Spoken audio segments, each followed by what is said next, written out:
Our next in-person mastermind is coming up this fall, and we're heading to Vegas.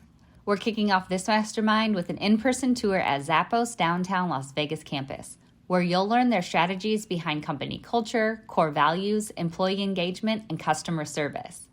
Looking outside the legal industry for business concepts and strategies allows you to gain fresh perspectives and innovative solutions that can be applied to improve and differentiate your firm's operations. Following the tour are the mastermind hot seats. Every attendee has the opportunity to dive deep into their business obstacles with their mastermind group and coach. We believe that nothing beats working on your firm in person, so join us in Las Vegas on November 7th and 8th. This is your chance to break through barriers, spark new ideas, and accelerate your law firm's success. Limited spots are available. Visit maxlawevents.com for full event details and to grab your ticket today.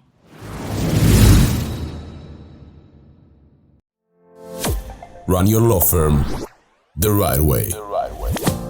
This is the Maximum Lawyer Podcast. Your hosts, Jim Hacking and Tyson Mutrux. Let's partner up and maximize your firm. Welcome to the show. Welcome back to the Maximum Lawyer Podcast. I'm Jim Hacking. And I'm Tyson Mutrux. What's up, Jimmy? I'm great. You want to go ahead and introduce our guest? I absolutely do. Our guest today is Margeaux Thomas, and Margeaux is an experienced lawyer and speaker with 15 plus years of experience representing individuals and small businesses in commercial and real estate litigation, including class action cases and numerous trials on behalf of both plaintiffs and defendants. We'll get into the rest of this in a little bit. Margeaux, welcome to the show. Thank you for having me. Hey, before we go any further, though, so Margeaux is not spelled the normal way. It's Margeaux, which you might say is the normal way. Is it? Are you from Louisiana? Like where does the EAUX come from? That's fantastic. I love it. It has a French origin, but I'm not. My parents just like the spelling, but it throws a lot of people off, believe me. People mispronounce my name everywhere I go. Well, Tyson's last name is Mutrux, so he probably gets a lot of the same mispronunciations that you do. Margeaux, why don't you tell us a little bit about your journey, where you started from as far as law school and where you are now?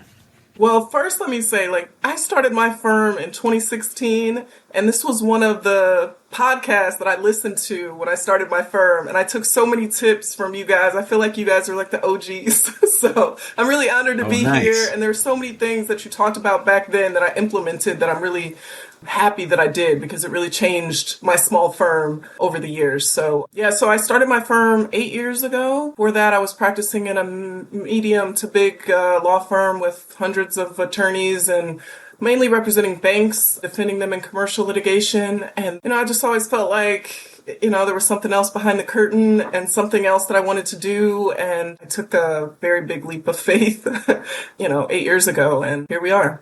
I mean, how's it been? I just want to kind of check in. What's the journey been like for you? It has been amazing. I really like the business of law, and I didn't realize that. I had never run a business before, and there's such a learning curve from working for somebody in a big firm where you don't have to deal with the marketing or the HR or the management or none of that was second nature to me. And I felt like there was so much of a community that I wasn't even aware of until I, went out on my own, and there were so many people who were like, here's this resource and talk to this person. And, I just feel like I never would have experienced that, type of community had I not, switched gears a little bit and went a different direction. And, I hear people say they go back into a law firm because they hate these things, but I really enjoy them. I feel like it's interesting. It's thought provoking. It's very challenging. And, I feel like the practice of law is one thing, but the business of running a law practice is a whole nother thing. And, you either love it or you hate it. And, I think I'm fortunate enough that I got out here and I really like that piece of it. So, what were the discussions that you had with yourself before you actually went out on your own? And then what did you think those first 10 days after you started your firm? What were you thinking? I had a lot of mental back and forth about whether I could do this. And I originally was going out with a partner who was in the firm that I was at. And right before I was supposed to start, he dropped out and said he couldn't do it and he was staying.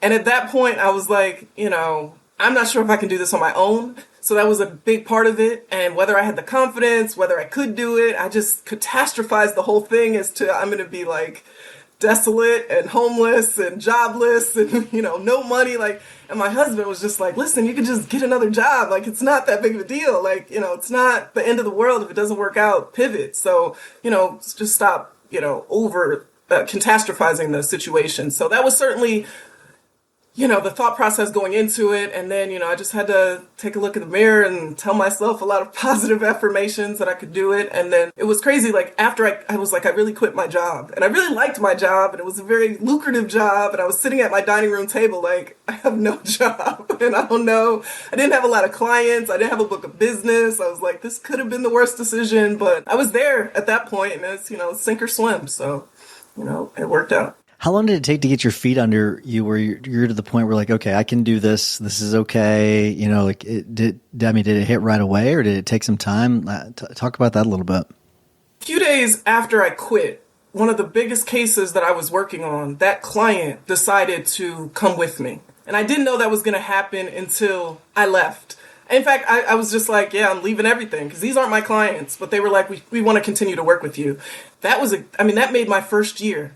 That one client, that one case made my first year. And those people were, small business owners who had, built a franchise, that was very successful. But I think they saw a little bit of themselves when they started in me, which I'm very fortunate for. I didn't know that they were going to do that at all. It really changed the trajectory of that first year.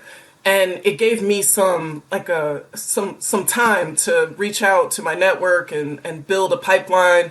And, I was just really fortunate that happened. So, that one case and then, just telling everybody that I knew, this is what I do. If you know anybody who needs it. And at that point, I would literally take any case. So it didn't even matter. I would drive an hour to speak to somebody to get a case because I didn't have a lot of boundaries as far as I just wanted to bring in money. I wanted to bring in cases. I figured I'd figure it out. So at that point I would take anything and I was telling anybody I would take anything and people would call me and, I would take the cases. What areas of practice have you focused on? So I consider myself a business divorce lawyer. So that's what I do. We do business divorces.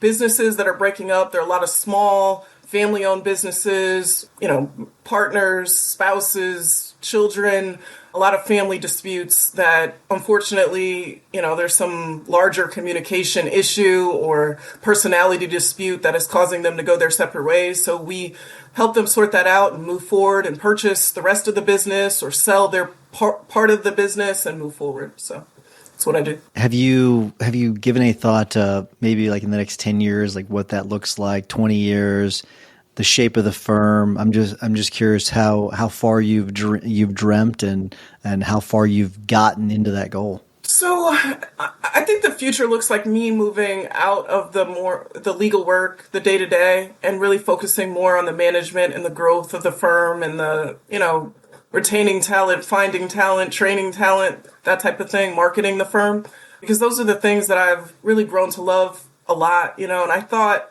I really had an internal conflict about that for a long time because, I like practicing law, but I really do enjoy the business side of things. And, I've had younger lawyers who have, started here and went to law school and I'd like to see them grow, with the firm. And I want to be a part of that. And I just want to kind of hone those leadership skills so that I can, build a firm that I love, that, other people can prosper in.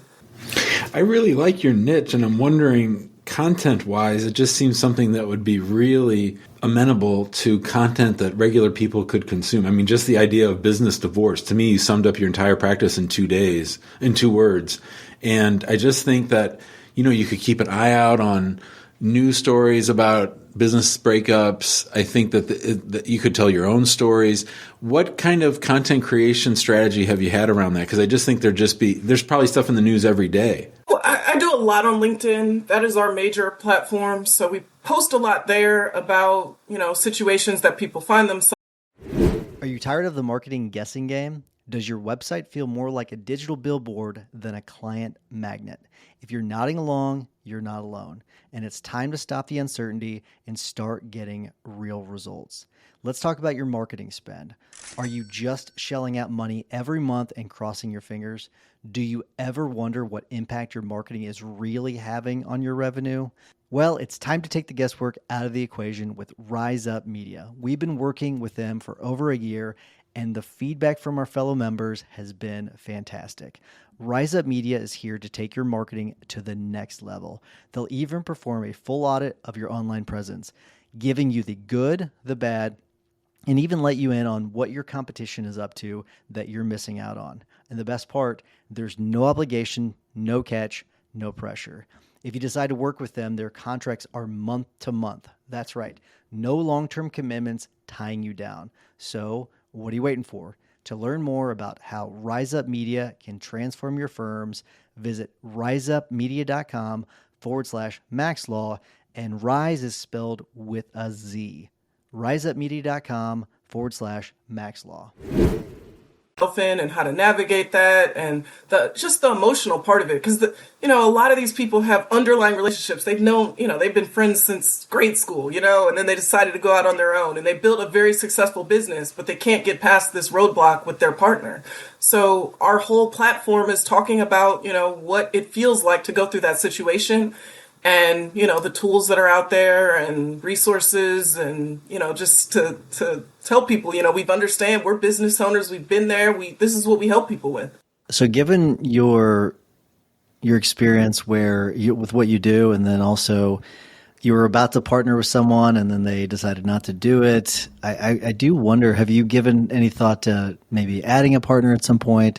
And then also on top of that, what advice would you give to people considering partnering up with someone else? I'm really curious what your advice would be. I think that I would partner with someone at this point. I mean, I like the autonomy of not having a partner. I realize that about myself.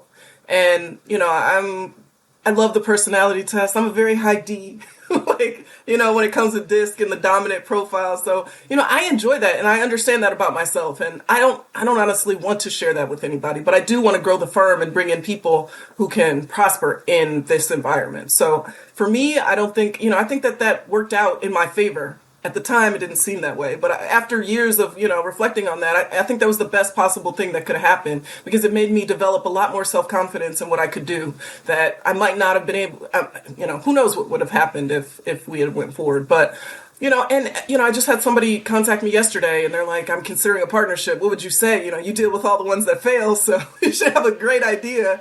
I was like, it's very much like a regular marriage. Like, I could write the prenup for you and get all the legal stuff in order, but you need to go to premarital counseling. You need to talk about the financial things. Like, do you want to grow it? Do you want to pocket the distribution? Are you guys have the same risk tolerance? Because, those are things that come up in every marriage that create people going through divorces. It's the exact same thing, especially in family businesses or spouses that go out of business or really good friends. They have the exact same issues that you have in your marriage, that, you just feel like you're not heard. You feel like you're alone. You feel like you're doing it all. Those are the same things that people repeat in a real marriage. So my advice to them is, yes, get an operating agreement. That's going to help you. Or, there are ways to, protect yourself financially in this situation. Get a prenup, yes. But you really need to figure out whether you like this person, whether you can work with this person. And, that's going to determine, you can have a very successful business, but hate each other. And, that can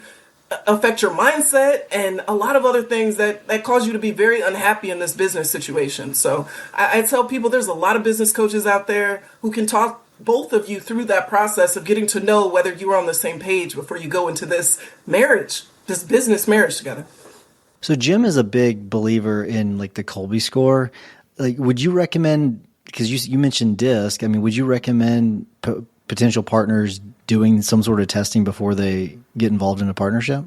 Absolutely. I told, that I had the exact conversation yesterday, because I was like, I know I'm a high D, and if I were to meet, my husband took DISC too, because I'm his proponent. He's the S and a C, right? We balance each other very well, And if you are both very high Ds, and that tends to be the person who goes out and starts their own law firm, there can be a lot of conflict there with, law firm, solos coming together, because they both have this very dominant trait and want to do things their way. So yes, I think that's a conversation starter for, a lot of things. I'm wondering if you've had any situations involving law firms in particular, whether there are things that you've learned in those cases involving law firms? Because I would think that just like lawyers can be extra nasty to their spouses when they go through a marital divorce, that's probably true in a business divorce. So what advice do you have for everybody who might find themselves in a partnership they're not so happy about? Yes, I've certainly had law firm breakups, and those tend to be even more contentious because there are lawyers involved. So they say that lawyers make the worst clients. I wouldn't say that about the ones that I've represented some great lawyers, but they want to be involved in all the details, and even if it's not their practice area, it just makes it very contentious and difficult. And those are particularly difficult, I will say, to unwind, even if the financial part is not difficult. There's a lot of there's just a lot of emotional issues that have to be worked through. I think that I've represented people in all different fields, doctors and lawyers, and, they have a lot, like I said, they have a lot of the same traits. There are a lot of different things, creative things that people can do to hurt each other. But, in all of these cases, the underlying issue is, this is a business decision. And I know this person, and I know there's some emotion involved, but, this isn't about your children. This is about money. And this is about a business. And you have to put on the same hat that you put on to come into this business, to make it successful, to get out of this business, and try to just get them to focus on that aspect. Some of the advice I got was before, partnering was a couple things, like don't expect to be friends with them after the partnership ends. Oh, that was one thing. And then always when you draft your operating agreement, you make sure that you do it with the end in mind. So I don't know if that's good advice or bad advice. I know that's good. That's advice that I received. But if you were to go back to 2016, would you have done anything differently from how you've done it? And if so, what advice would you give yourself? I hired sooner. I did a lot. I did everything, everything on my own for a very long time. And I was listening to some of your podcasts about no unscheduled phone calls. I used to answer the phone. People call and I'm the first person on the phone. Like, how can I help you? There's no consult fee. There's no anything. I was like, why am I doing this? I gotta stop doing this. But, I did that for a long time. And I think that if I had put some of those things in place, the process in place a little bit earlier, it would have saved me. I worked way too much. I was doing the business of law. I was doing the law. I was working weekends. I was working, holidays, vacations, weekends. And that wasn't good for my mental health. I had 2 small kids. I have twins. They were 2 at the time I started this firm. It wasn't good for my marriage. It wasn't good for my kids. I learned a lot doing that, that's not sustainable. So I think that if I had put more faith in my ability to build a team earlier on, I could have taken some of those things off of my plate earlier. So what do the next couple of years look like? What's your plan? What are you going to do as far as developing more business or growing and stepping away from some of the practice? What are your goals? Bring in some more team members, work very closely with my recruiter to find some great talent, train them, retain them, spend some time working on marketing, which is really what I love to do. We've been talking about A players quite a bit, and we've mentioned on the podcast quite a bit lately too. But I do have noticed a little bit that sometimes the not so A players think that they're A players, which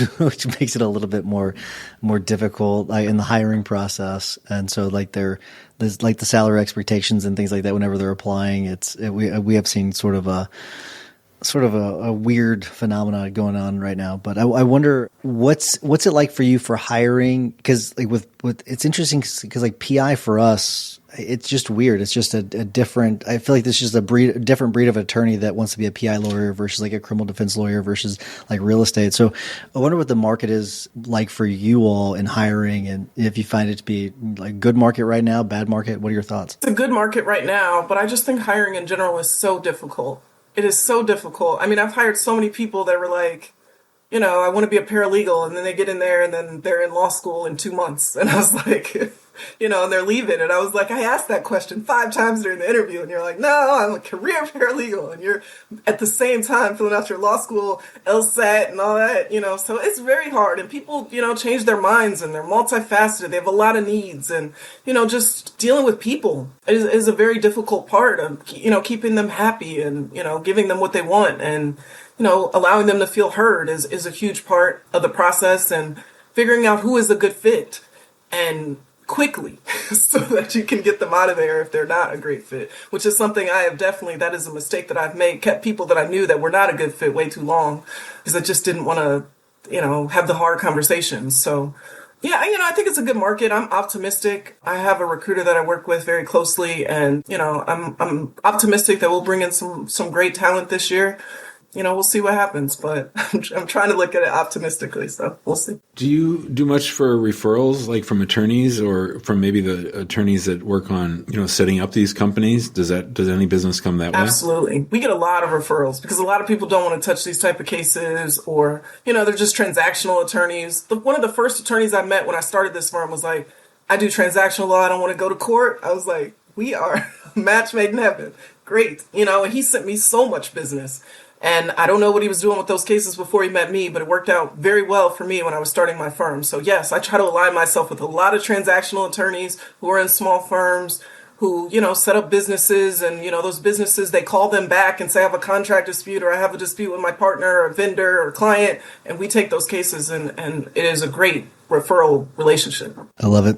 All right. So we are getting up against time. So I'm going to start to wrap things up. There's something about you, Margeaux. I just like talking to you. You're just like so pleasant to talk to. So I love it. And I like to have I like to have people on that are not in the same practice area sometimes, so we can we mix it up. So it's really cool. And I agree with Jim. I think it's a very good niche. So that's awesome. But I'm going to wrap things up. Before I do, I want to remind everyone, if you want to join us in the Guild, we would love to have you. Go to maxlawguild.com.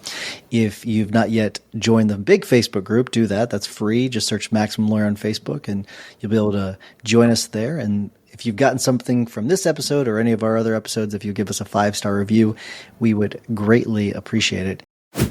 Jimmy, what is your hack of the week? I was listening to Benjamin Hardy talk the other day, and he mentioned a book, and the name of the book is Already Free. And it's about the intersection of psychotherapy and Buddhism. And my therapist is Buddhist and my coach is Buddhist. And so to get that book from a totally sideways way, I feel like I'm understanding the work that we've been doing together so much more fully and differently. And so my therapist was teasing me like, now you got the playbook, now you know what I'm doing. But the explanations of why you go to therapy in the first half of the book are probably the best distillation of the value of therapy that I've come across. And so I'm just like a third through the book, but I'm really enjoying it. I like it. You love that therapy, baby. You're all in on it. All right, Margeaux, if someone wants to get a hold of you, let's say that they're thinking about a partnership or getting out of a partnership and they want to consult with you, what's the best way of reaching out to you? thomaslawplc.com is our website. 703-957-2577 is our phone number. So give us a call, or there's a ton of resources on our website and ways to contact us. Cool. We'll put that in the show notes too, so that people don't have to write so fast. All right. So before we get to your tip or hack of the week, do you have like a favorite episode? I'm just curious because you've been listening to like for a long time. So can you think of one? I honestly think it was the no unscheduled phone calls, and just putting a barrier between myself and just being interrupted constantly, and that extended to emails. Just turning off that dinging emails so that every time an email comes in, you don't react and get distracted. And, that was a huge shift for me because, when I was in a big firm, the phone would ring at my desk, right? But it was very different than going out on your own and, everybody having your number and potential clients calling. I mean, we were representing banks, so, it wasn't like my phone was ringing all day. So it took me a little bit. I heard that episode and I definitely was like, I need a call service or an intake person or something so that I can focus on the deeper work. And I really think I still do that today. I don't even have a phone that rings on my desk anywhere. Love it. So I like that. All right. Do you have a tip or a hack for us? So a book, Domestic Assistant Advantage, that I read a while ago. It's by Steve Riley, who started Atticus. I just having someone, when I was in my law firm, I spent a lot of time in the firm and I was like, my kids, I couldn't keep up with their, dress down days and bring this to school day and blah, blah, blah. Just hiring someone just as a personal assistant to deal with all that calendaring has allowed me to expand my reach, and I can be on boards and I can coach a team and I can make sure that my kids are in the right outfit when they get to school because I have somebody who deals with all those details, which I was completely not able to do. So just having that domestic assistant not a legal assistant, but somebody who just deals with the personal stuff has been a game I changer. like that. That's a really good one. All right. We get to my tip of the week. So I don't know if you've been on this. I'm sure a lot of people have heard this, but something I had not thought about until fairly recently is using Temu for office supplies. You can get super cheap stuff on Temu for I'm talking like super dirt cheap. So before you go and buy something for your office, whether it's equipment, it could be a power cable, whatever, like you name it, go to Temu first. And you like something that might cost you like $20 on Amazon is like $2 on Temu. It might take you a couple weeks to get it, but I'm telling you, it is a way like saving like a lot of money. So just my 2 cents, TEMU. But Margeaux, thank you so much for coming on. Really appreciate it. It was definitely a pleasure talking to you. Thank you. Appreciate it. Thanks for listening to the Maximum Lawyer Podcast. To stay in contact with your host and to access more content, go to MaximumLawyer.com. Have a great week and catch you next time. Before you go, have you heard Jim and Tyson talk about the Guild on the podcast or in the Facebook group? If not, you're missing out on some really exciting things happening with Guild members and their law firms. The Guild includes a community, accountability, trainings, group coaching, and in-person events like our quarterly masterminds. Inside, you'll gain support, tap into a network of connections, and continue learning, a common theme among successful entrepreneurs.